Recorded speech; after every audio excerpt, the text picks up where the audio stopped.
First of all, thank you for being here. Thank you for doing what you're doing. The world needs us.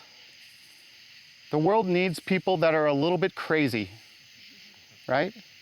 And if you say, I'm not crazy, odds are you don't know you're crazy. Because you're here and you're doing startup stuff and you know your mama shouldn't have let you do it, right? But thank you for doing it. It's hard. It's what makes it fun. I mean, if it was easy, why would you want to do it? What's up, everybody? Welcome back to Awesoming's podcast, where we highlight people pursuing their definition of, you guessed it, awesome. So buckle up and get ready for some more success story adventures and failures from Kentucky's tech and entrepreneur community.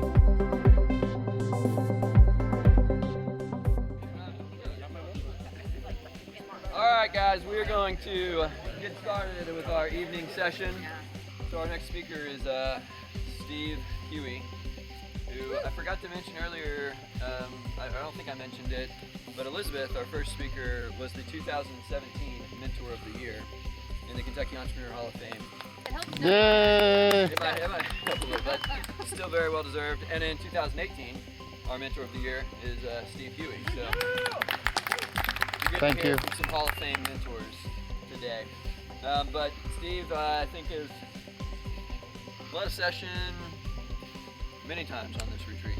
I don't know the number, but it's more than two. Several? Probably several is a better descriptor. Some, yeah, several. And I make you a promise.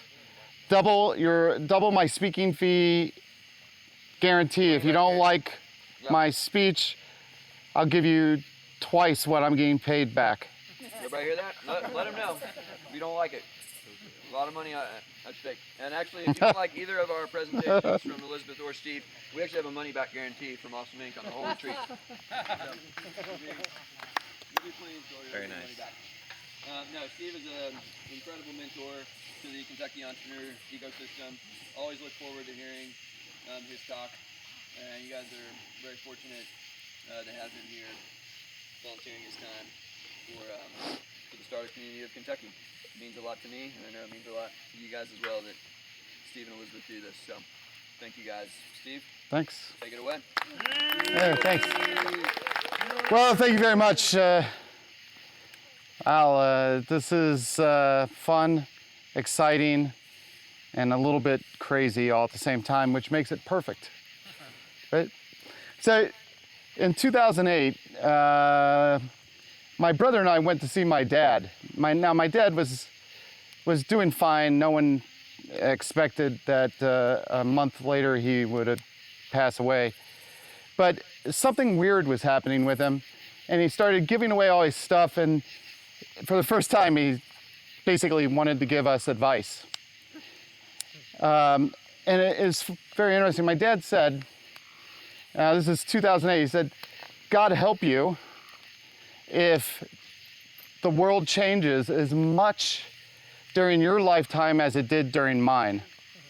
Now, my dad was born in 1929, and he passed away in 2008. So if he was here today, I think we could tell him that God needs to help us because it's changing a lot faster, right? Yeah.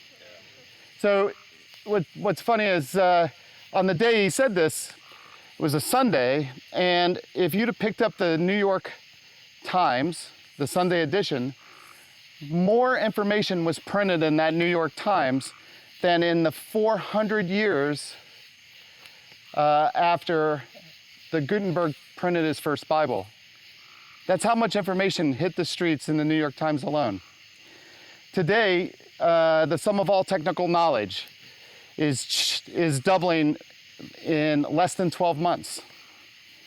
90% of the world's data has been created in just the last 10 years. So yeah, things are changing a lot. Well, lucky for us, the gentleman who did the quote, if you don't study history, then you'll be doomed to repeat it. And I say it was a guy who was credited, right? And ladies, you know that it was really a woman who said it, but guys got credit for it back then. And so no one studies history, so even though all of this is changing, it's all the same. We are predictably irrational human beings. And so there's a light at the end of our changing tunnel. I have seen most of this before 2 or 3 times, and I would imagine that most of you have seen it at least once, right? Oh, inflation's coming. Oh, valuations aren't as big as they said they would be. People aren't going to throw you money, right? People don't want to just invest in an idea. What else? Oh, how about this one? Customers aren't coming to you saying, hey, I'd like to use your product. I know it's unproven, but I'll do it anyway. Because of all this doom and gloom. I don't know about you guys, but I've never had that stuff happen to me anyway. Because we live here in the middle of the country, and being in the middle of the country is like being in the middle of a rowboat. It just doesn't sway as much. And that's a good thing for us. So even though it's not rocking as much as it would be if you were in Silicon Valley or in New York or wherever, there is going to be some ramifications of the public markets going away, of E rounds and X rounds not being funded at the same rate. Now, Elizabeth made a very good point. There is still a huge overhang.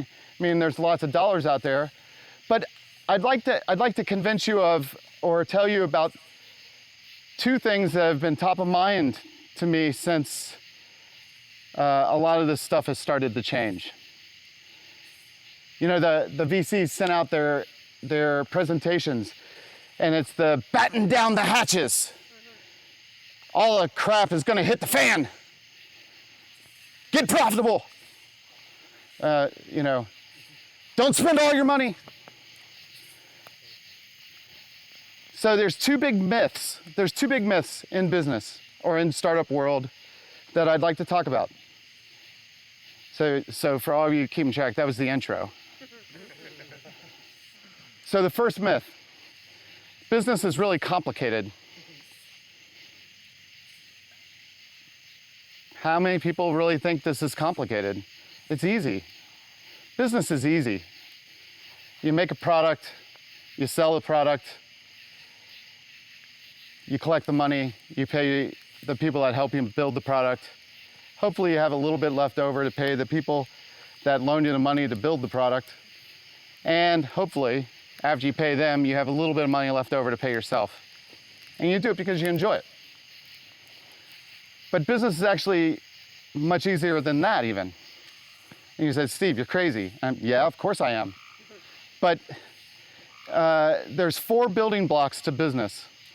And this is the thing that I like to talk to people about, and I usually talk to people about it because they make mistakes in hiring.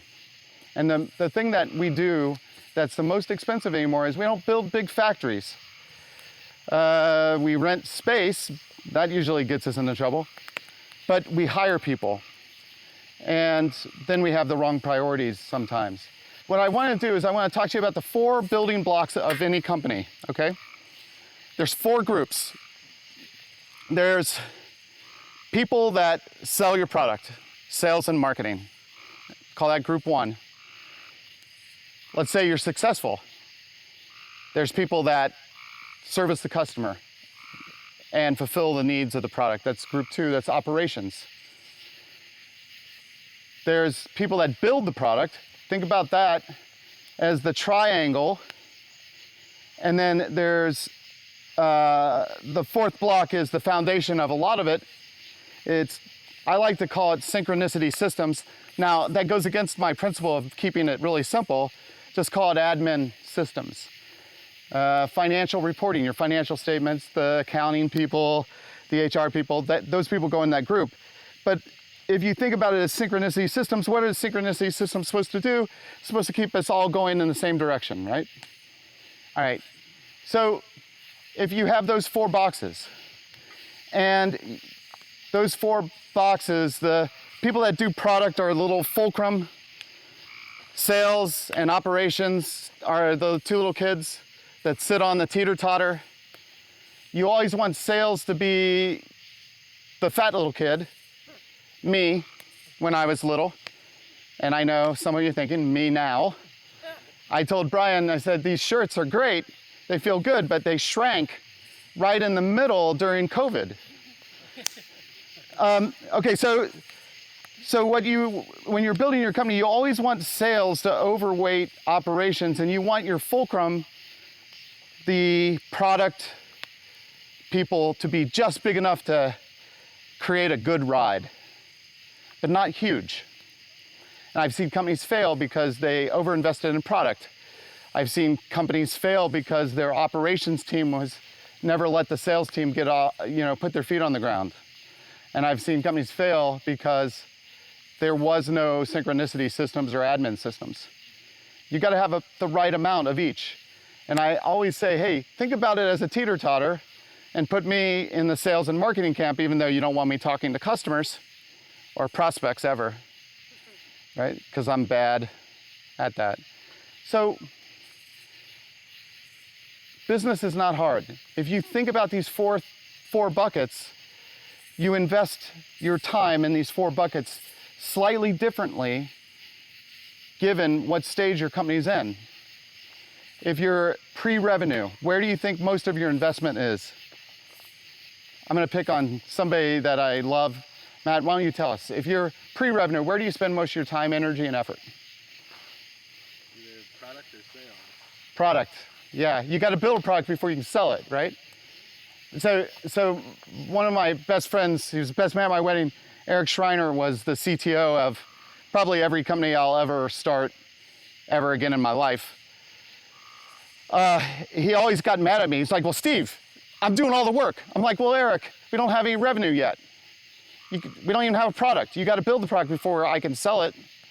And you know I'm not going to sell it, so you got to at least build the product.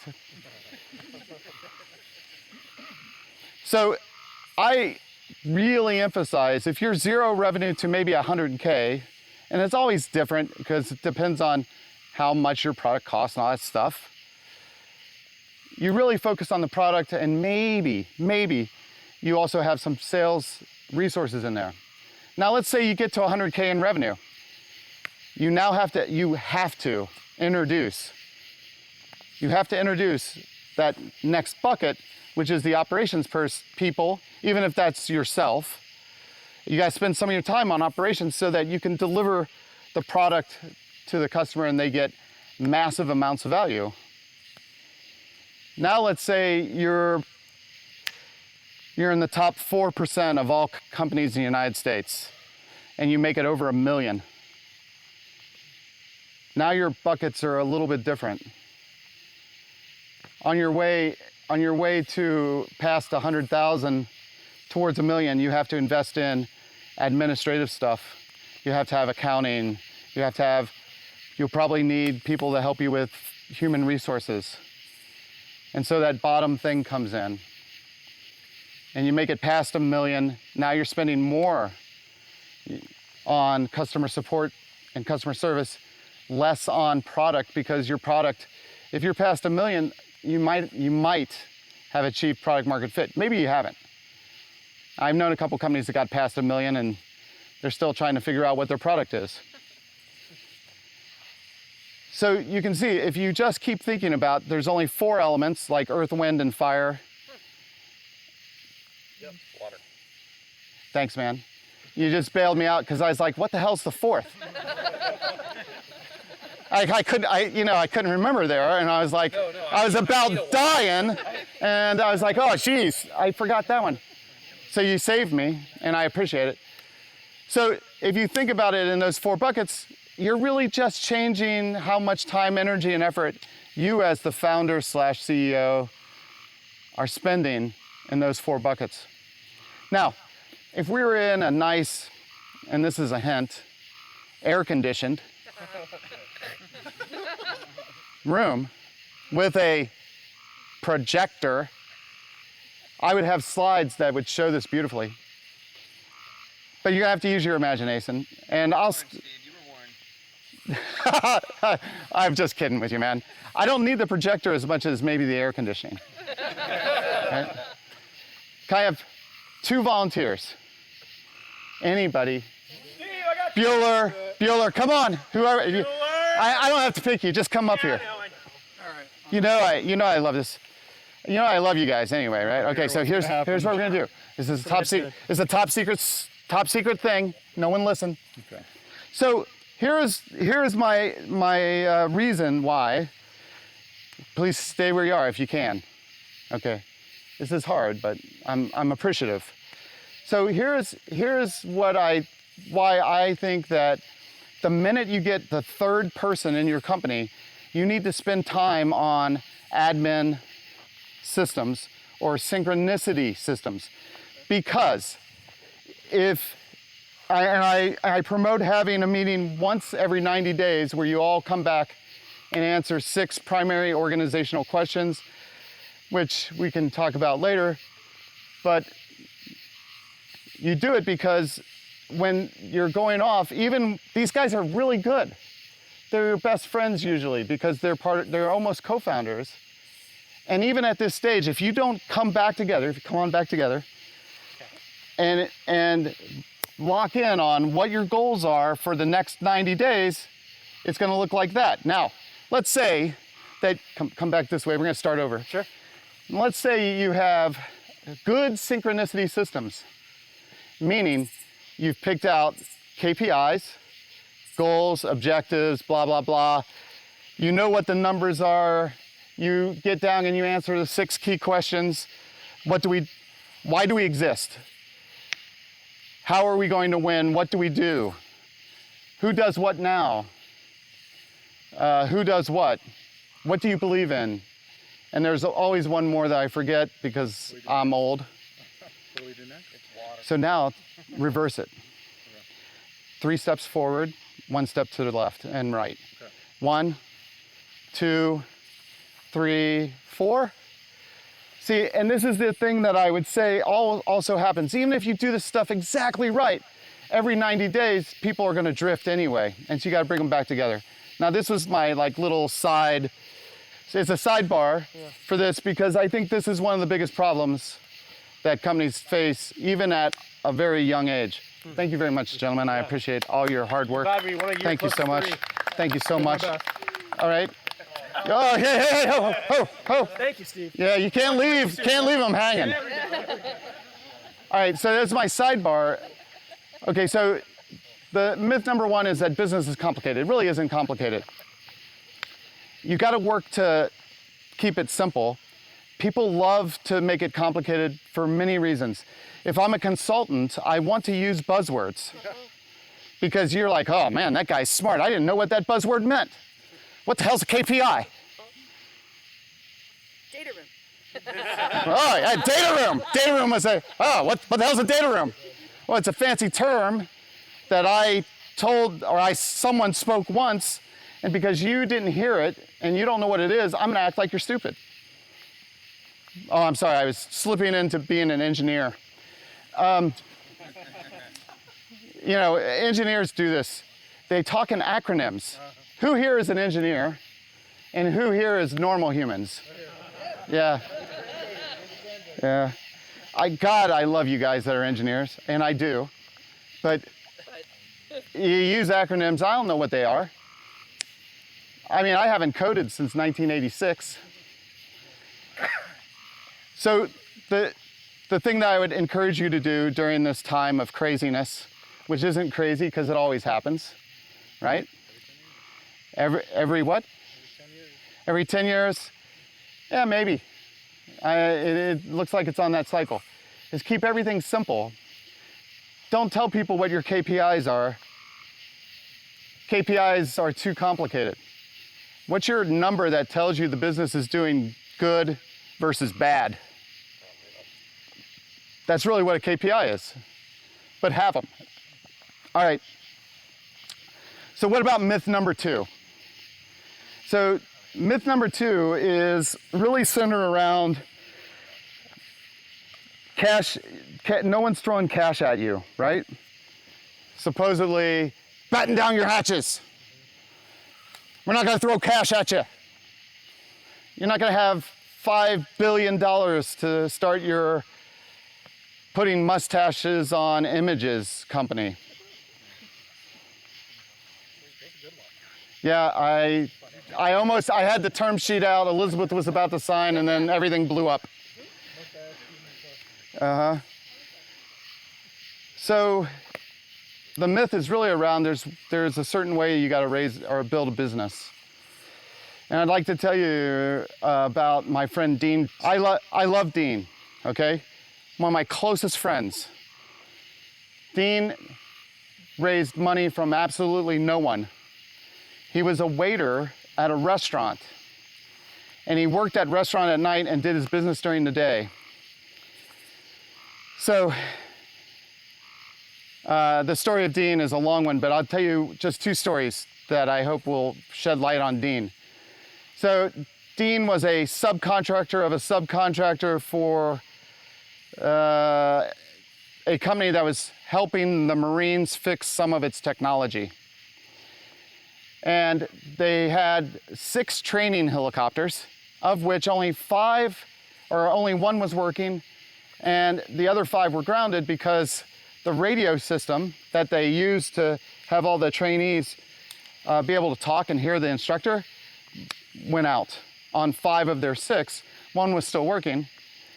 And so these guys, all the bigwigs were getting ready to go to a big brassy lunch. And Dean was the little guy. And they said, well, Dean, they brought the radio thing in, set it on the conference room table and said, hey, Dean, here's this problem. What do you think? Do you think? Dean's like, well, I think I might be able to fix it. And they go, okay, cool.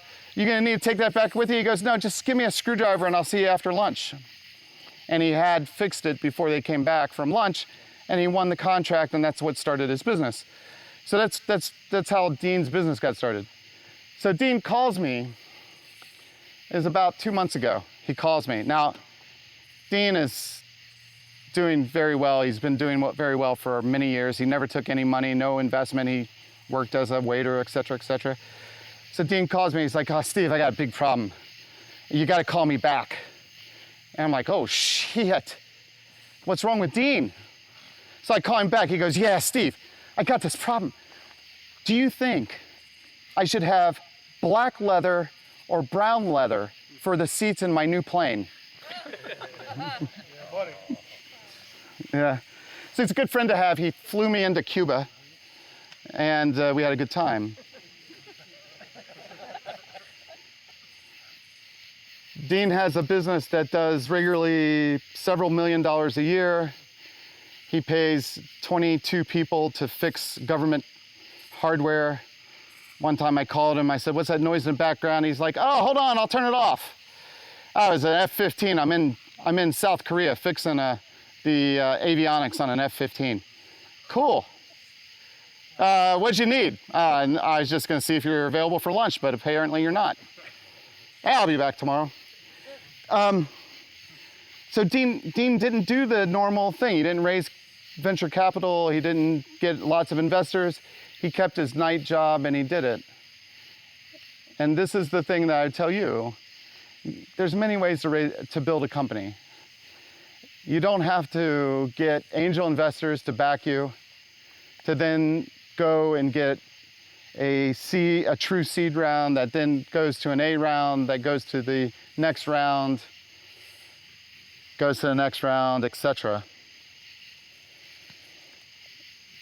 In times where money is scarce and valuations are really bad, would you rather sell your company, the stock in your company, or sell the product your company makes? Right? You always want to sell the product your company makes. At Capture, which I'm not going to say is a grand slam home run success because they're still working on it.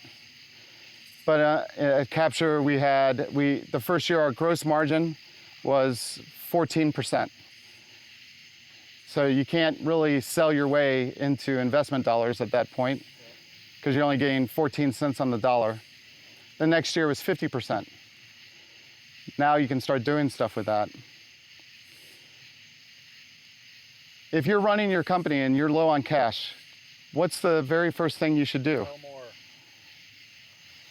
God, I don't know where, I can't see where you are because it's dark, but I'd come over and kiss you. I was just on your team. Oh, I'd come over and kiss you, but then, you know, We were just teammates. my wife would get upset.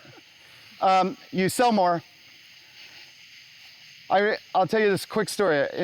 In the days I was CEO of Capture, I went away for Christmas, and I had a KPI report. Yeah, I had a fancy report. But I used to know to the penny how much money we would spend each month, and I could get 3 numbers and know that we were okay on cash. And so I went a week. I was on vacation a week, and because it was Christmas, I hadn't checked the cash stuff. I came back, it was January 6th, and the guy who was the senior accountant, he comes to me and goes, Steve,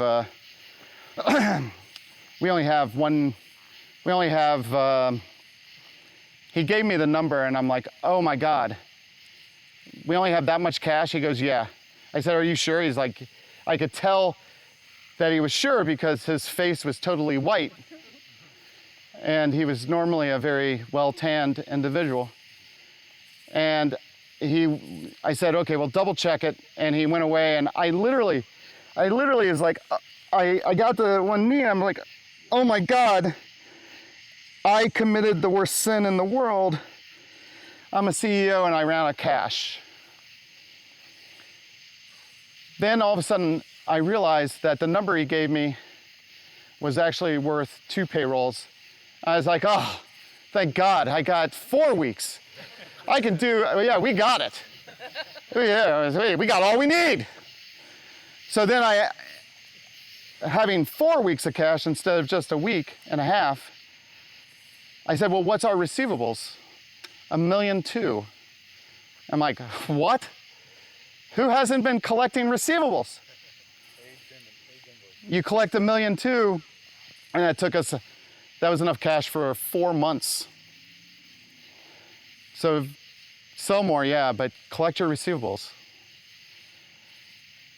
4 months were still not enough because higher ed goes on a 2 payment a year system, sort of like farming. So we were going to be out of cash 2 months before everything reset. So the next thing we did was we went to our best customers and we said, hey, you're going to sign for next year, right? Yep. Do you have any budget money left? Would you like to prepay? And sure as I'm standing here, notice how I edited that for you. Thank you, Brian. We got 3 clients to prepay. Now we made it to the end. Just by a little bit, but we made it. There are so many ways for you to get cash. Collect your receivables, get clients to prepay. If you're not in revenue yet and you want to start your business, keep your day job. Keep your day job. You need engineering talent. And this goes for, you need business talent, although I've yet to find a really smart engineer starting a company that needed my help. You need design talent. Go get those people, get that engineering talent you need if you're a business person.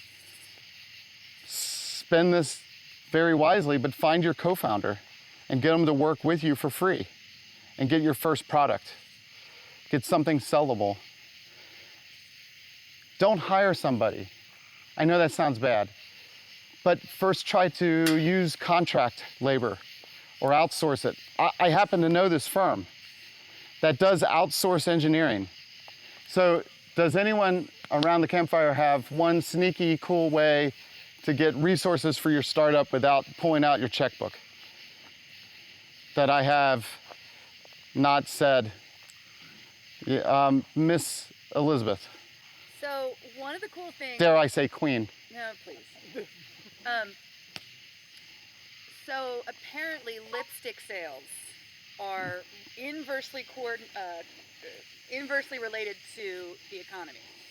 So the economy goes to hell in a handbasket, and lipstick sales actually go up. because it's a small little thing that people can buy and feel better. And so the question is there a lipstick version of your product That's excellent. that people will still pay for? It's small and targeted. That's excellent. That's an excellent idea because that introduces people to your product or your service or you land and expand because you earn their trust. There's another idea over here. Everybody hear of Obama O's and McCain, whatever? It was Airbnb sold cereal boxes during that election to raise or to help pay off some of their credit card debt so they could keep going. And part of the reason that they got funded was because the guy called them and he said, "You guys are like cockroaches. You just won't die. I'm going to invest my money in you because I have faith that you'll figure it out," right? So these things are there. Now, we just talked about a bunch of stuff that you can do to raise money for your business or support your business and the resources you need without going down a traditional route. There's nothing wrong with going down the traditional route. You just gotta know what you want. So I will post my slides, which do a lot better job than me walking around ranting in front of a campfire. In there is a story about the Mexican fisherman. And I'm not going to do it justice, but I encourage you to read this because this is actually a case study or a story that they share with students at the Harvard Business School. Sort of like that book, What They Don't Teach You at the Harvard Business School. They actually teach this there. Jose's not here, but I was gonna ask him, do you think ever, if you went to Harvard Business School and then you bought that book, What They Don't Teach You at Harvard Business School, you would actually know everything? I think if you talk to somebody that went to Harvard Business School, they'd tell you the answer would be yes. And trust me, I only make jokes about them because I didn't get in. All right, so the two myths. One, that business is complicated. It really isn't. The second is you have to follow a prescribed path. So I was walking out of the building, actually on my way here. I was walking out of the building to come here, and one of the data scientist guys that works for this company Untitled was walking down the stairs in front of me and because it was a Friday, it's a weird time, it's summer, he had his two younger children with him. And the little girl, she had to be like 7. She goes, "Dad, what do you do in this building?" Okay, and it was great. He goes, "Well, I take and I get data sets and I cleanse the data, transform it, create graphs, and show people how to augment their growth strategies with data." And the little girl looks at him, I go, "Your dad helps people see things that they don't normally see." And she goes, "Oh, okay." So this is my example that inspired the idea that business really isn't that complicated. So I've done a lot of stuff because I couldn't hold down a job for a long time. So I switched jobs every 3 or 4 years. When I say I've seen the same thing happen 3 or 4 times, I was one of 4 people that did mergers and acquisitions work during the first .com era. I helped buy and sell and shut down and restructure 30 plus companies. I have the distinction of firing or overseeing the discharge of 6,000 employees. I was the head of HR for a publicly traded company, even though I know nothing about HR.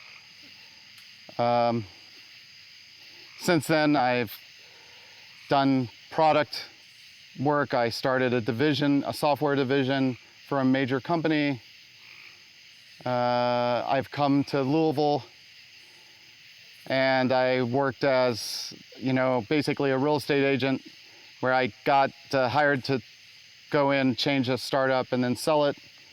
I've started a company. I've sat on a public company board, stuff like that.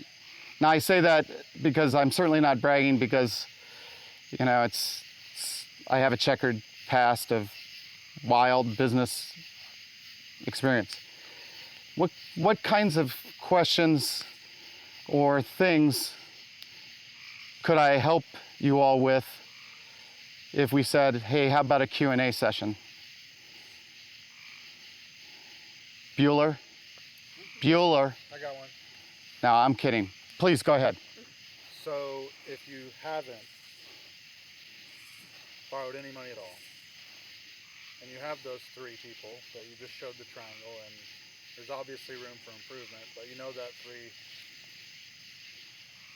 are where they need to be to scale, but none of the three understand most of what went on here today as far as the VC ecosystem, how it works, how it goes, nor have they been to the 10 to 100 million mark. They've been to several of us have been involved in $500 million, but we weren't the leadership. So they know how to kind of do it, but no one is really providing any value to take the company to the next level.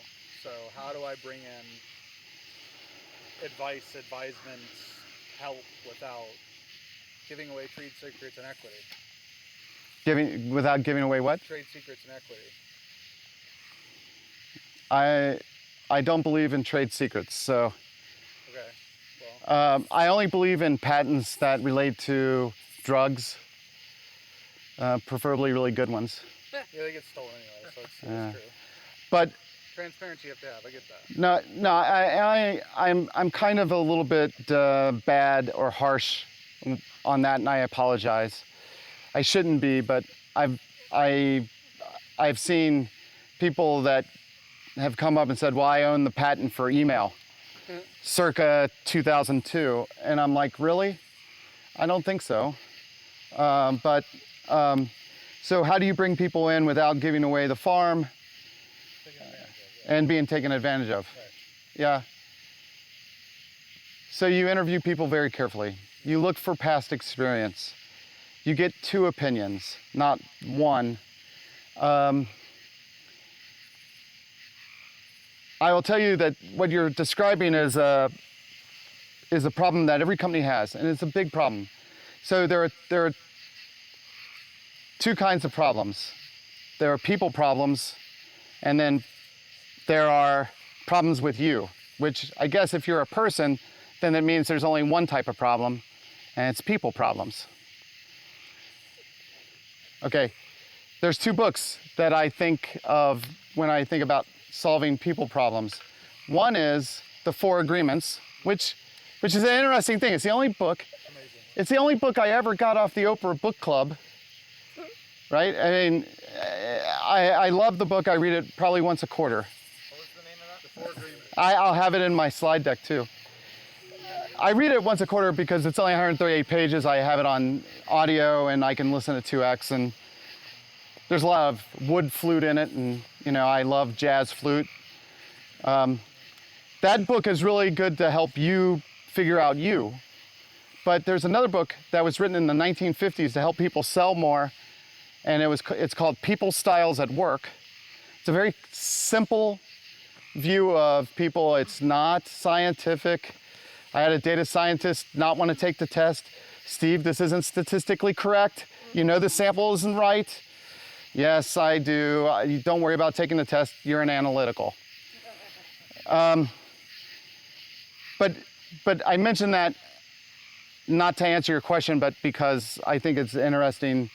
People have a little bit of that because I think that can be very helpful. And as you lead a company, you need to understand yourself and you need to understand people. But the biggest problem that I've seen is when companies start to grow. Okay, let's say you hit the home run and you've gotten product market fit, and oh my gosh, you've been anointed. You zip through the first $1 million in revenue, and now when you cross that $1 million revenue line, you're special because only 4% of companies in the United States get past $1 million in revenue. Only 4%. You should celebrate that. Wow, that's cool. But I'm going to tell you, even with a great founding team, when you get to, and these aren't hard, fast numbers, please understand, every business is a little different. But let's say when you get to 4.5 to 5 million, the wheels start coming off the bus. you got to have you got to spend a lot more time on making sure everyone goes together in the same direction. And the wheels start coming off the bus because now your founding team has to be managers. And sometimes your great founding team are young, energetic people who don't have a lot of experience and they've never been managers. So now they're learning how to be managers and stuff starts happening. So now you get to 4 million. You go, oh, holy mackerel, we got to bring people in that know how to be managers. So you bring in 1 or 2 people, they really augment the team. You're off and running again. Within some magical amount of time, you now hit, let's call it 10 million. You get past 10 million, only 4/10 of 1% of companies in the United States get past 10 million. You're really special. You know, it's funny, VCs don't start really taking a company serious in an A round until they're on the run to 10 million. So I hear people all the time, oh, I'm gonna get VC money, and they are 2 guys, because women are smarter, and know that they're not gonna do that. They're 2 guys with an idea and a dream. We're gonna get VC money. No, you're not. There's always exceptions, but only 4/10 of 1% get to 10. So let's say you got there, congratulations. That's really magical. But now the wheels come off the bus again, because your team, your founding team, your great founding team, your best friends who have been working their asses off, you love them. You have them actually be the best man at your wedding. And now you're forced to come and say to this guy, hey, I love you, thank you for working so hard. Now we can hire your boss. Because that person doesn't know how to be a manager of managers. Because around 10 million, 15 million, whatever the number is, at some point you have to get someone who understands being a manager of managers. And what you're talking about is similar to that problem. Right. There's no simple answers. It's the hardest problem because it's a people problem and it affects your best friends who you started the company with. Sometimes it's you. What do you do? So it's really sad. It's really sad. I'm going to preface with it's really sad. But do you know how many founders I've had to fire? It's horrible. Thank you for building such a great company. Why don't you sit over here? We're going to bring in the adults. That's a very harsh way of saying it too, right? So this happens to everybody. At Capture, we got to 10 million.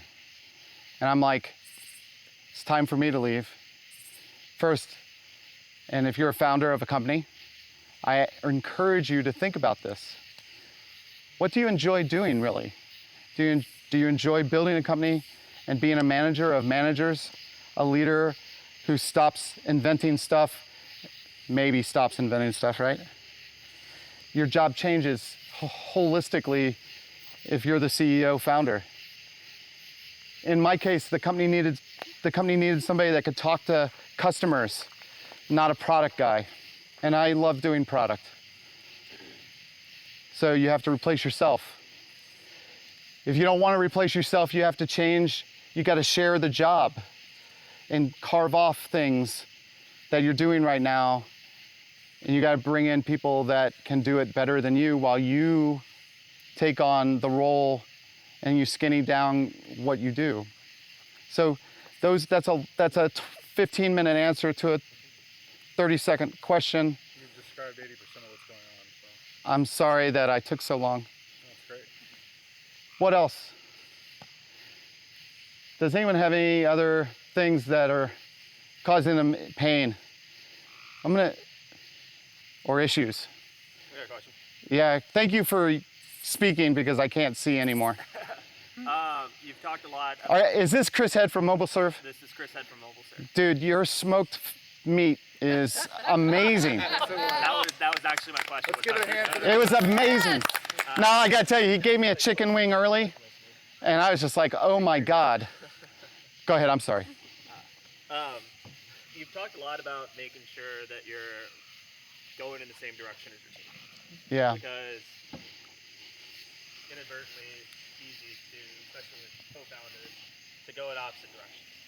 And the further you go, the harder it is to come back and get aligned, and it sucks. But then I also know your experience with selling your company, your experience with running out of cash, and what the hell am I going to do? How transparent do you think you should be with your team? How, I feel like I'm sorry, how, transparent. to who? Your team. Okay, Whether so, that's a team of 4 people, that's a team of 50. yeah. How open? Because it's being a founder, you run the highs and you run the lows 5 steps ahead of everybody else. So I'll tell you, there, you know, this is, so let me back up and say, everybody wants a question that's black and white. There's got to be an answer. This isn't math. This is an art. It's not a science when you're the leader of a company. So I'm going to tell you what worked for me. It may not work for you. It may not work in every situation, and I'll tell you, I probably didn't do the same thing in every situation because all these things are fluid. But here's what I would say. I err on the side of transparency. You know, if you're a team of 15 people and you're about to run out of cash, I would say, hey, everyone, we're about to run out of cash. We need to work.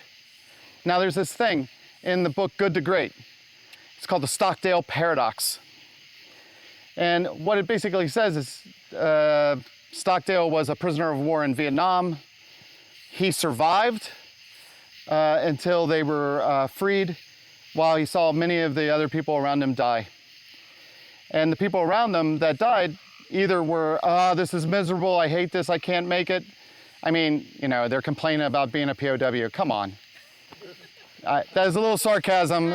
Please understand that. Don't anybody think I was being serious. Well, you're the one using acronyms again. Yeah, well, you're right. The Stockdale Paradox says this: face the brutal reality, but all the time you're facing the brutal reality, don't give up that you can make it better or it can get better. And so let's say you're a team of 15 and you're running out of cash. I would apply the Stockdale Paradox and I'd say, hey everybody, we're running out of cash, but don't worry. Here's the plan for us getting past this. And here's also plan B. Now I might keep plan C and D in my pocket, but I would say it. If you're a larger company and you're running out of cash, your leadership team is by definition leaders, or supposed to be. You should share the burden with them. Because the more people that can get on the oars and row faster, the better off you are. So that would be my answer to that question. It doesn't work for every situation. It doesn't work for every human. Some people can't take it. It's better for them to know because they can self-select out. That's right, early. Because let's face it, what we do, you guys, it's not for the faint of heart. It isn't. Why? You know that song? Mamas, don't let your babies grow up to be startup people. Yeah. Because what we do isn't for the faint of heart. You've got to have this irrational belief in yourself and the team. So that's how I would answer that. Someone runs in that problem and you say, but Steve, you don't understand. I'll say, you're right. And you email me and I'd love to hear your story. All right, what else? Do you have any advice if you are presented with too many opportunities but not the staff to support going after all of them? Oh, what if I have too many opportunities and I don't have the staff to go after them? That's what he said. or asked, I should say. Yes, that's awesome. So in the third day of Finance 301, for all of you that took Finance 301, you'll remember that third day fondly, like I do. They talk about lining up your investment opportunities on an ROI scale and allocating resources. Now, so what that means, because I used maybe jargon, or I don't know, maybe some of you didn't go and take finance. I find that hard to believe, but maybe. What you do is you look at each project independently and say, you make your best guesses as this project is worth $100 to me, this project's worth 5 cents.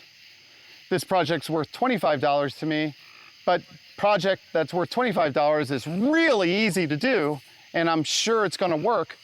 The project worth 100 there's just no way. And the project worth 10 cents is something I can do. You evaluate that for your expected return, meaning the one worth $10 or $25, the middle one is definitely a winner. You pop that up there, you're gonna do that first. The one that's the long shot, but it has some other attributes that makes its overall benefit to the company great, is number 2, and you don't do the last one. And you lay them out, and then you do the ones that you have resources to do. So that's how I used to attack that problem. So a friend of mine went to Wharton. Now, Wharton's where you go if you're a really good finance person, not like me. And he had a class where his professor said, you do all the projects that are positive. You do them all. You don't accept less. Oh, that's a very interesting statement. How do you do them all? You raise money. Now, see, we get back to the thing. If you have too many projects that are very beneficial, that is actually a really good reason to raise money. And if they're really that good, then someone who's very particular on investing will say yes and want to back you. That's how I'd attack it. And like everything else, what is business? It's easy, but it's an art. It's not a science. I like to say business is something you can do with crayons. You know, it's just like, you know, and it's that box of 8 crayons. It's not like the 64 big box. You can do business with 8 crayons. That's a simplistic answer to a complex question.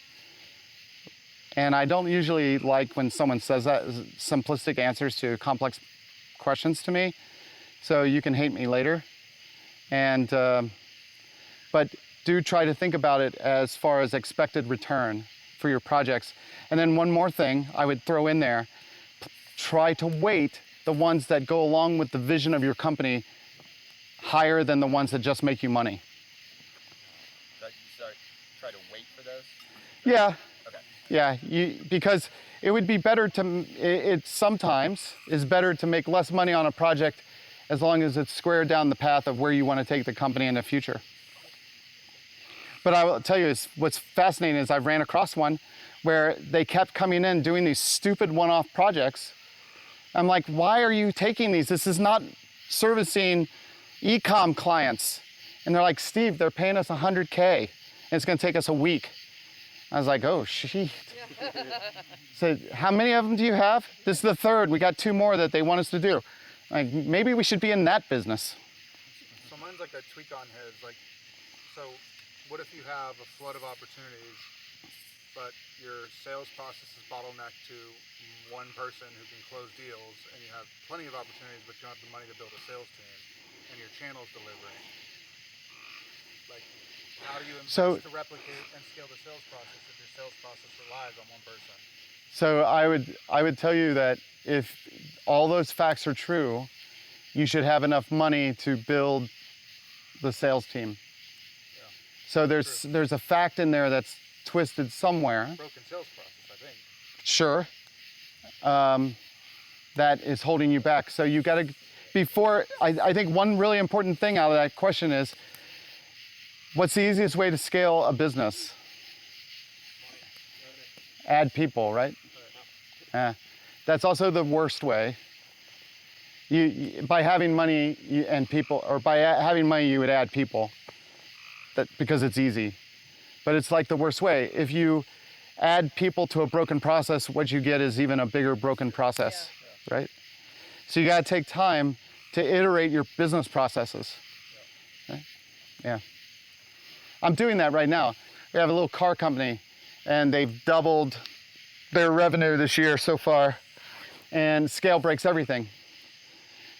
So I was one time, and this is back a few years, I was talking to this guy, and he worked for Google, and he was in charge of finding a new location for their data center. Now this is back a ways, so you please understand. It was like 2004, 3, before they were public. And we're what do you do when you're talking to engineers? You're either playing magic or drinking. I can't remember which we were doing. And I said, so I said, he's like, he's shaking his head. He's like, I gotta go find a new data center. I'm like, really? What do you look for? He goes, well, I gotta find a stream. I'm like, what? He goes, yeah, we need hydropower because the scale's so bad, we gotta have clean power, and the only way we figure we can get it is hydro. Did I get hydro right? It's water, right? Yeah. Okay, cool. So, Are you thirsty? yeah, I didn't get my requisite bottle of water with this speech. Elizabeth did. Elizabeth did, but you know. Yeah, so scale breaks everything is where we went off track. Yeah. Scale breaks everything, and this guy was having trouble because they were at a scale at Google where they need to find a site near a dam. And I tell that story because you just wouldn't think about that. You know, I didn't. I'm like, yeah, it makes sense. But scale breaks everything, and so you have to iterate. Yeah. Okay. Fix the process before you add people. Did you Don't. find the damn site? I'm sorry. I guess they did. They went public, right? What if you hire somebody to build the sales process? What if that's why they're hired? To build a process instead of fixing the process. Yeah. Would you hire them, or would you rent them? So I would encourage you to rent them. How do you do that? You find someone that's done it before, Yeah, okay. and you say, hey, will you help me? What are you doing in 15 minutes? Will you help me build this sales process for free? All right. What? Anything else? I don't know what time it is, but You talked about a lot of founders that end up, you've had to let go. I mean, happened to Steve Jobs. yeah, there's a lot of politics in that, so you gotta be Right. careful, right? But what skill set would you recommend founders brush up on that might not be one of the hats they're wearing in that early round that they could go ahead and start working on if they're gonna need as they approach those revenue markers? Okay, so I think that early stage CEOs have to be almost have to be the quintessential jack of all trades, right? I mean, and meaning Who wearing every hat? you don't wear every hat. You got to know enough not to get hoodwinked, or to be able to have good conversations. But let's push that to a side for a minute, right? I swear to you, I tried to get better at sales and marketing because I was a finance accounting person, and I was trained on product. And I'm really bad at sales and marketing. Now that marketing is much more quant driven, I love it because it's math and I can kind of hang in. But the books and the stuff that I read the most and spend the most time on is leadership, building empathy, understanding people. I started reading a lot of bios, you know, very interesting. Ulysses Grant won the Civil War, not because he was the smartest guy, but because he had this work ethic that was unstoppable. And he built a strategy that was a war of attrition. And it worked for the Union Army because the Union had all the manufacturing and cut off access of the South to the rest of the world. And it was nasty. That's an example of just reading bios for what can you get out of it. But leadership, you got to be a good leader. You got to figure out how to unlock the potential of a very diverse set of people. And you've got to be very empathetic, because how easy is it to fire a founder? It's horrible. It's horrible, right? And so you've got to understand their feelings, and then you got to find any other thing you can do than fire them first. So, yes? So if you're a founder that's not, say, a CEO ready, what are your other options? Like, do you have to get fired, or No. what would you recommend? No, certainly not. For someone else to join you. Certainly not. Certainly not. So typically the founder who has the vision for the thing and is deeply passionate, a lot of time what they're really excellent at is building the product and interacting with clients. Sometimes they're the engineer that sat behind the thing and figured out how to code something that no one else had. So you got to look at, if you think that the person that is struggling is you, then you have to really kind of try to understand yourself and what skills you have that you're doing well at, and what skills you're not doing well at. And I'll tell you, here's a question you can ask those around you that might help you identify what you really like and what you're good at. When I'm really stressed, you go to someone on your leadership team, you say, hey, when I'm really stressed, and you know when I'm stressed, wink, wink, nudge, nudge, say no more, say no more. What do I do? What do you discover me doing when I'm really stressed? If his answer was coding, or you always fall back to a product perspective, then that's what you enjoy and that's what you think you're good at. If that's what you do when you're stressed. So then what do? You go look for somebody that has a different set of skills than what you have. Let's say that when I'm really stressed, I go around and I talk to every person, right? And I'm not sitting there doing the books like I used to when I'm really stressed, and our cash projections suck and blah, blah, blah. Well, you need to go get a CFO to fill in your skill gap. Let's go further and say you realize that when you're really stressed, you like to go into a room and not talk to anyone. You can't be CEO. And I'm going to share that with you. If you're really stressed, and when you get really stressed, you go into a room and you don't want to talk to anyone, you just want to do work. That's great, but you're not the person that should lead the company then, because when